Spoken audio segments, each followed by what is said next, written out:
Samuel itu juga nabi, Samuel itu juga imam, Samuel itu juga hakim. Kalau raja mereka adalah Tuhan, kalau sekarang mereka minta raja manusiawi, berarti seakan-akan mereka menolak raja ilahi, yaitu Tuhan. Dan mereka berkata, tidak, harus ada raja atas kami ingin seperti bangsa-bangsa yang lain. Salomo banyak kawin, kesana kesini kawin, kesana kesini kawin. Salomo raja paling bijaksana, tapi kawinnya kemana-mana. Poligaminya nggak karuan Salomo itu. Istrinya 700, gundiknya 300. Setelah kisah para hakim selesai, kita masuk ke zaman para raja. Nah, para hakim hidup kira-kira 1200-an sebelum Masehi. Para raja hidup 1000 tahun sebelum Masehi. Sebelum Masehi artinya sebelum zaman baginda Yesus. Nah, antara para hakim dan para raja ini ada tokoh antara. Tokoh antaranya ini namanya Samuel. Tokoh ini penting sekali. Karena tokoh ini menjadi penghubung antara zaman para hakim dan zaman para raja. Israel kan awalnya belum punya raja. Awalnya dipimpin Musa, digantikan Yosua, satu pemimpin yang terpusat. Kemudian hakim itu bukan pemimpin yang terpusat. Kadang-kadang wilayahnya hanya satu suku, kadang-kadang dua suku, beberapa suku. Jadi harap diingat, Musa pemimpin terpusat. Artinya seluruh orang Israel dipimpin oleh Musa. Yosua pemimpin terpusat. Seluruh orang Israel dipimpin oleh Yosua. Tapi kemudian setelah Yosua mati, suku-suku lebih berperan masing-masing. Gampangnya setiap suku berjalan masing-masing. Lalu nanti muncul hakim-hakim di beberapa suku itu. Jadi bukan pemimpin terpusat kalau hakim. Nah, zaman Samuel ini kita akan bahas dulu dan kita lihat bagaimana pentingnya tokoh Samuel ini. Kalau kita melihat Samuel, ini tokoh yang sangat istimewa, saudara-saudari. Karena Samuel langsung otomatis memiliki 3 peran. Pertama, Samuel seorang nabi. Kalau menyebut Nabi Samuel, benarkah? Benar, karena Samuel seorang nabi. Yang kedua, Samuel itu juga seorang imam. Jadi kalau menyebut Imam Samuel juga betul. Karena beliau seorang nabi sekaligus seorang imam. Tapi juga hakim. Samuel itu juga nabi, Samuel itu juga imam, Samuel itu juga hakim. Sedangkan jabatan hakim itu sendiri masih terbagi 3. Pemimpin, panglima perang, ya, pemimpin dan panglima perang, dan yang ketiga masih pemberi keadilan. Jadi tugasnya luar biasa banyak. Ini ayat yang menyatakan bahwa Samuel seorang nabi. 1 Samuel 3 ayat 20. Maka tahulah seluruh Israel dari Dan sampai Beersheba bahwa kepada Samuel telah dipercayakan jabatan nabi Tuhan. Selanjutnya yang menjelaskan Samuel seorang imam. 1 Samuel 7 ayat 9. Selanjutnya yang menjelaskan Samuel seorang hakim. 1 Samuel 7 ayat 15. Ini tokoh luar biasa. Dan nanti yang mengurapi, melantik atau mengangkat Raja Israel adalah Samuel juga. Kita lihat bagaimana orang Israel meminta raja.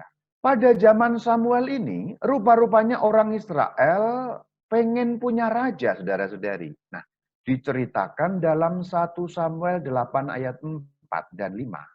Selanjutnya kita lihat bagaimana lanjutan ceritanya. Waktu mereka berkata, berikanlah kepada kami seorang raja untuk memerintah kami. Perkataan itu mengesalkan Samuel. Maka Samuel berdoa kepada Tuhan. Jadi sebenarnya Samuel kesel. Kenapa Samuel kesel? Karena konsepnya begini. Untuk orang Israel, itu mengangkat raja, itu berarti suatu pengkhianatan tanda petik kepada Tuhan. Karena orang Israel menganggap raja mereka adalah Tuhan.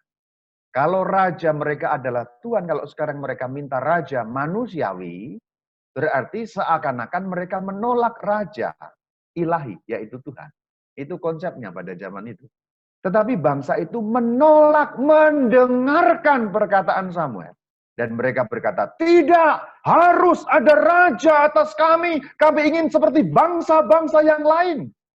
Jadi dasarnya untuk minta raja, supaya seperti bangsa-bangsa lain. Pengen bangsa lain punya raja kok kita tidak. Itu alasannya. Orang Israel ngeyel. Samuel sudah memberi nasihat sebenarnya. Jangan minta raja. Nanti, silakan baca sendiri nanti bagian-bagian itu. Nanti raja itu akan berbuat sewenang-wenang kepada kalian. Kalau rajanya Tuhan, pasti adil. Tidak mungkin sewenang-wenang. Kira-kira begitu. Tapi kalau rajanya manusia, manusia itu tempatnya salah. Maka kalau rajanya manusia, gampang salah, gampang berbuat sewenang-wenang. Dan betul, nasihat Samuel itu terjadi nantinya. Apa selanjutnya?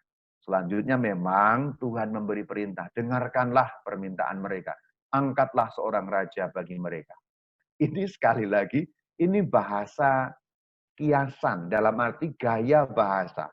Tuhan pun seperti seakan-akan sudah tidak mampu mengendalikan orang Israel. Sehingga tuntutan mereka pun harus dipenuhi oleh Tuhan. Saking ngeyelnya orang Israel. Jadi cara membaca kisah ini seperti itu. Jadi jangan dibaca harafiah. Loh, yang mengizinkan kan Tuhan. Tidak. Ini harus dibaca begitu mendesaknya orang Israel. Begitu kuatnya keinginan orang Israel. Ngeyelnya mereka. Sampai-sampai Tuhan pun sampai harus mengalah. Kira-kira begitu. Tetapi ini sifat manusiawi yang dikenakan kepada Tuhan. Nah itu maksudnya apa? Maksudnya adalah sifat-sifat antropomorfisme. Ini teknis, nggak penting juga. Tapi intinya sifat-sifat manusiawi dikenakan kepada Tuhan. Maka cara membacanya adalah seakan-akan Tuhan pun sampai habis akal gitu loh. Tapi ini seakan-akan. Seandainya Tuhan itu manusia, Tuhan itu sudah kehilangan akal untuk menghadapi tingkahnya orang Israel yang ampun-ampunan. Silakan membayangkan kalau seandainya Tuhan itu manusia. Itu cara membacanya. Jadi jangan dibaca harafiah. Ada banyak hal dalam Alkitab tidak bisa dibaca harafiah. Karena merupakan gaya bahasa. Gaya penceritaan. Selanjutnya seperti apa? Setelah ngeyel, punya raja. Raja pertama, Saul. Saul apakah bagus? Awalnya bagus. Selanjutnya seperti perkataan atau nubuatnya Samuel atau ramalannya Samuel. Kalau kalian punya raja, raja nanti akan berbuat sekehendaknya sendiri.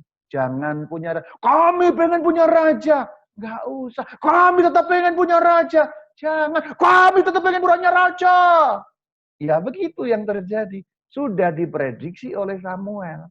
Punya raja membuat kalian sengsara. Saul pada akhirnya membuat mereka sengsara juga. Raja yang kedua Daud. Bagus atau tidak Daud itu? Semua selalu bagus awalnya. Nah, kemudian Daud seperti apa? Ya begitu deh. Anda tahu ceritanya dengan Batsheba seperti apa? Anda tahu bagaimana dia harus membunuh seorang suami demi merampas istri. Salomo bagus? Bagus. Sangat bagus. Awalnya. Tapi kemudian kita tahu, Salomo banyak kawin. Kesana kesini kawin, kesana kesini kawin. Salomo raja paling bijaksana. Tapi kawinnya kemana-mana. Poligaminya nggak karuan Salomo itu. Istrinya 700, gundiknya 300.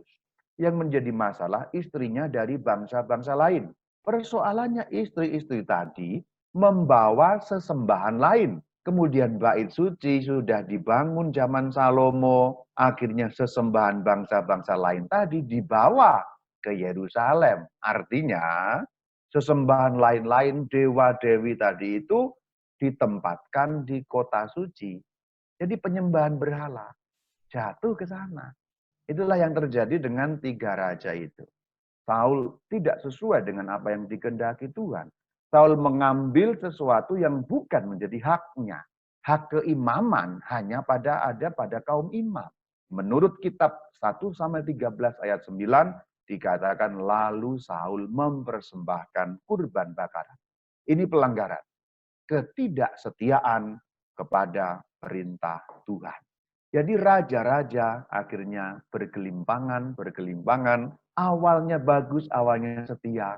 Toh lama-lama tidak setia. Bahkan satu ayat mengatakan, Salomo lebih mencintai istrinya daripada Tuhan. Istri-istrinya maksudnya, karena dia poligami banyak sekali. Demikian cerita mengenai para raja. Kemudian setelah Salomo, kerajaan pecah, kerajaan hancur, yang akan kita bahas pada pertemuan selanjutnya. Shalom Alaikum.